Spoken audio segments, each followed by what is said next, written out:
जय हिंद दोस्तों, स्वागत है आप सभी का एक नई वीडियो में। इस वीडियो में हम लोग बात करेंगे ज्ञान बिंदु देश पब्लिकेशन द्वारा डेली टेस्ट सीरीज चलाई जा रही है, जिसे हम लोग कवर करते हुए आगे बढ़ रहे हैं। आज हम लोग कवर करेंगे इसी में इंडियन इकोनॉमिक्स और करंट अफेयर्स का क्वेश्चन।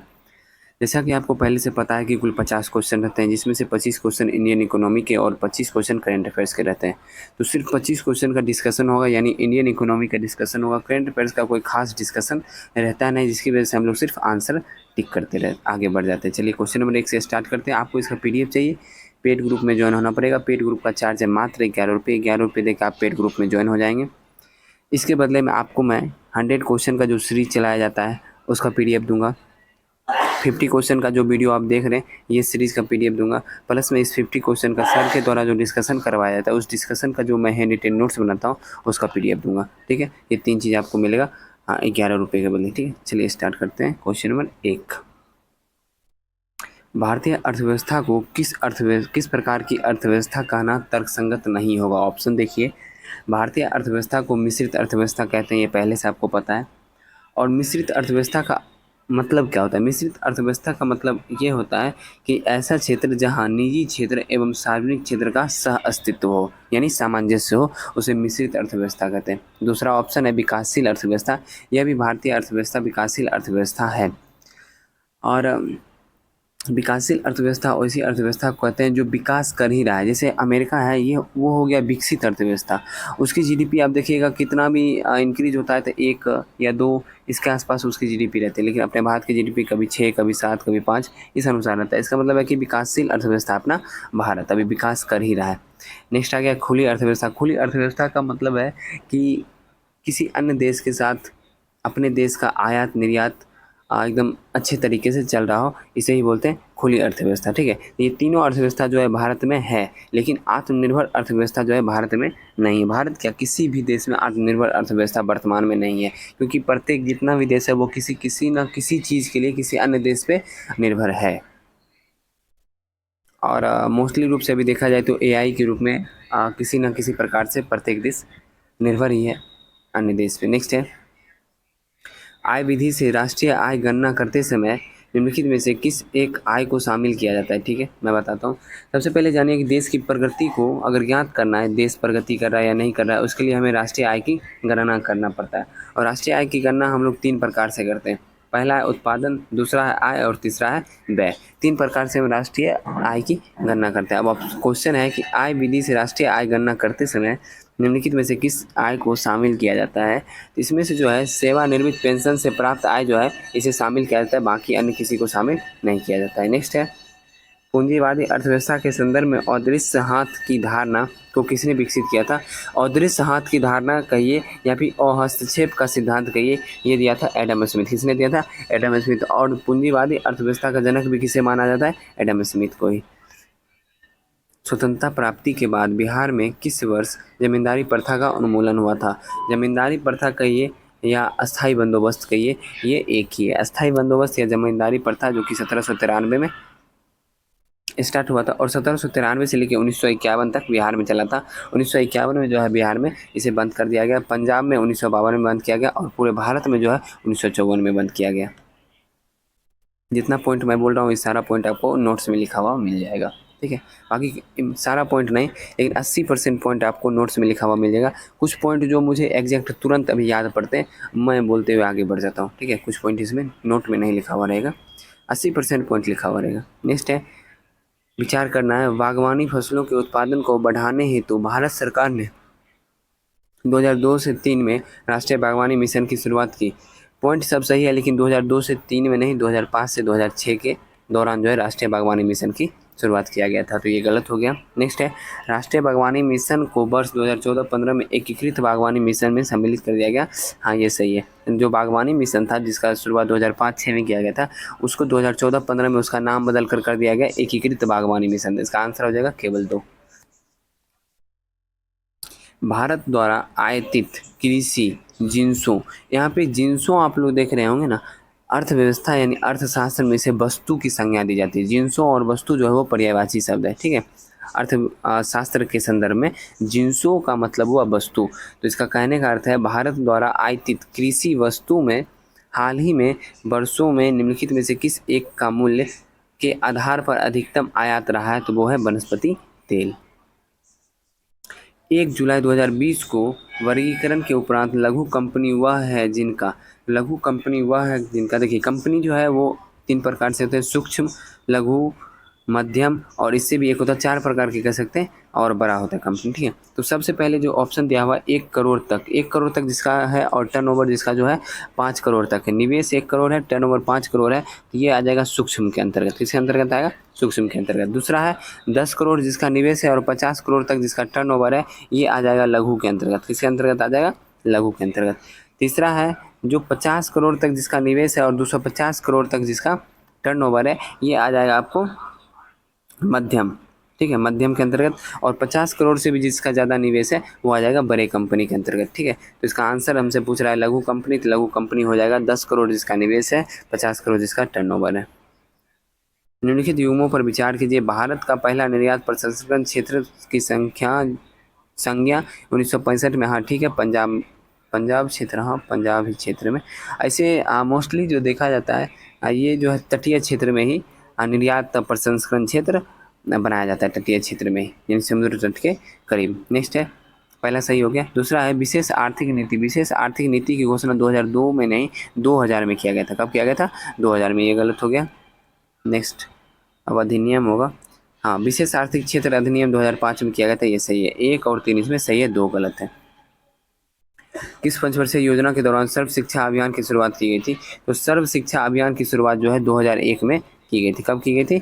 2001 में की गई थी, ठीक है। तो 8वीं पंचवर्षीय योजना जो है 1992 से 97, उसके बाद 97 से 2002 तक 9वीं पंचवर्षीय योजना, जिसका आंसर जो है 9वीं पंचवर्षीय योजना हो जाएगा।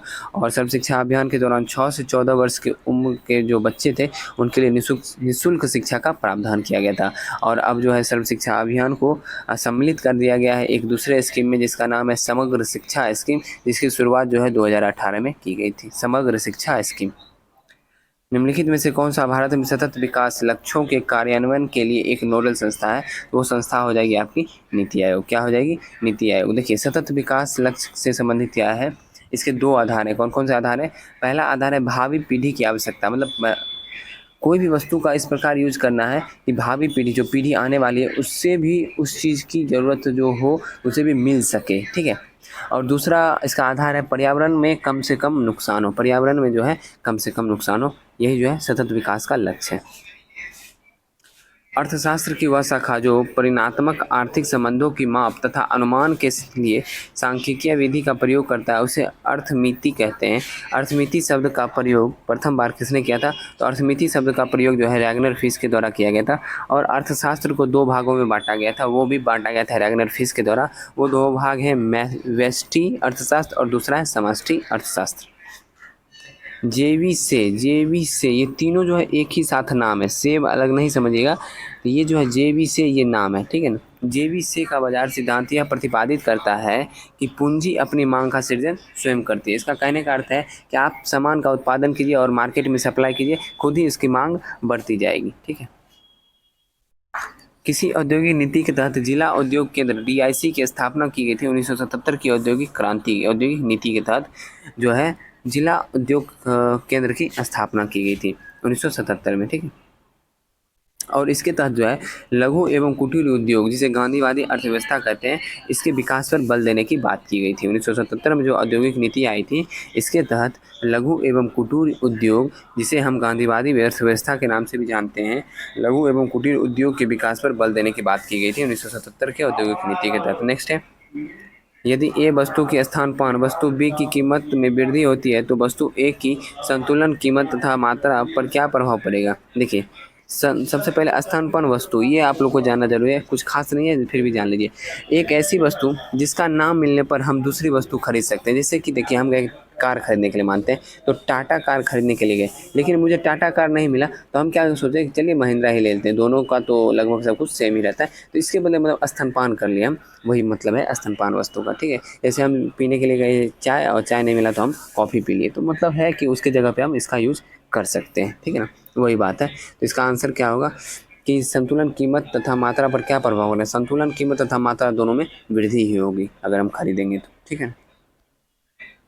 एकाधिकार के अंतर्गत फर्म के मांग वक्र का स्वरूप कैसा होता है? एकाधिकार का मतलब यह है देखिए कि ऐसा बाज़ार जिसमें सिर्फ एक व्यक्ति या एक कंपनी का अधिकार हो, जैसे कि बाज़ार में ले लीजिए फेविकॉल। फेविकॉल जो है ना, एक ही कंपनी के द्वारा बनाया जा रहा है अभी तक, ठीक है। पेडीलाइट करके कोई कंपनी है, वही कंपनी जो है फेविकॉल बनाती है, मतलब चिपकाने वाली जितनी भी वस्तु है वही पेडीलाइट करके शायद कंपनी का नाम है, वही कंपनी सब देखती है। बाकी जैसे बिजली पे आ जाइए, बिजली भी कोई एक कंपनी जो उसे देख रही है, तो इसी प्रकार से है। जैसे आप आ जाइए गैस सिलेंडर, वो 2-3 कंपनी देखता है, लेकिन एक अधिकार टाइप का ही है, ठीक है। जैसे तो गैस सिलेंडर तो नहीं ले सकते इसमें, लेकिन बिजली और फेविकॉल वो ले सकते हैं इसमें। तो इसमें पूछ रहा है मंग बक्र का स्वरूप जो है कम लोचदार है। कम लोचदार का मतलब ये है कि इसके मांग बढ़े या घटे, इसके दाम में जो है बहुत कम अंतर आएगा, यही होता है कम लोचदार। संतुलित बजट के कौन सी हानि अर्थव्यवस्था में परिलक्षित नहीं होता है? अर्थव्यवस्था में परिलक्षित नहीं होता है, तो इसका ऑप्शन पढ़ लीजिए, मंदी का ठीक नहीं होना। हाँ, संतुलित, देखिए कहने का अर्थ ये है कि जितना आय हो रहा है, जितना कमाई हो रहा है, उतना हम व्यय कर रहे हैं, ठीक है। तो ये हो गया संतुलित अर्थव्यवस्था, ठीक है। अगर संतुलित अर्थव्यवस्था रहेगा तो मंदी, अगर पहले से मंदी चल रहा है तो वो ठीक थोड़ी ना होगा, वो कभी ठीक नहीं होगा, तो ये नहीं हो सकता। बेरोजगारी की समस्या का भी हल नहीं होगा जब तक हम एक्स्ट्रा एफर्ट नहीं लगाएंगे, एक्स्ट्रा व्यय नहीं करेंगे, एक्स्ट्रा खर्च नहीं करेंगे, अनेक तरह की कंपनी का हम सृजन नहीं करेंगे, तो बेरोजगारी कहाँ से दूर होगा। वही बात है, अल्प विकसित देश में आर्थिक विकास, बिल्कुल विकास नहीं होगा, जैसा है वैसे ही रह जाएगा। संतुलित अर्थव्यवस्था का मतलब वही है कि जैसा है वैसा ही रह जाएगा, ठीक है। नेक्स्ट है वित्तीय अस्थिरता बना रहना। हाँ, ये हो जाएगा ऑप्शन नंबर डी, इसका आंसर हो जाएगा। निम्नलिखित में से प्रत्यक्ष कर का उदाहरण है आयकर पर सरचार्ज। आयकर जो है प्रत्यक्ष कर का उदाहरण है। निम्नलिखित कथनों पर विचार करना है, ठीक है, कर देते हैं विचार। जब एक बीमा कंपनी किसी दूसरी बीमा कंपनी से अपने जोखिम का बीमा करवाती है तो इसे पुनर्बीमा कहते हैं, सही है। एक ही कंपनी अथवा एक ही व्यक्ति के जीवन पर एक से अधिक बीमा पत्र लेना दोहरा बीमा कहलाता है, ये भी सही है। भारतीय जीवन बीमा निगम LIC का पुनर्बीमा हेतु भी मान्यता दी गई नहीं। LIC पुनर्बीमा का मान्यता नहीं दी गई है, इसकी मान्यता जो GIC को दिया गया। किसको दिया गया? GIC को दिया गया है। इसका आंसर 1 और 2 हो जाएगा। निम्नलिखित में से कौन सा एक सेबी के कार्य नहीं है? बैंक को लाइसेंस देना RBI का काम है, सेबी का काम नहीं है। बैंक को लाइसेंस देना, बैंक को लाइसेंस देना किसका काम है?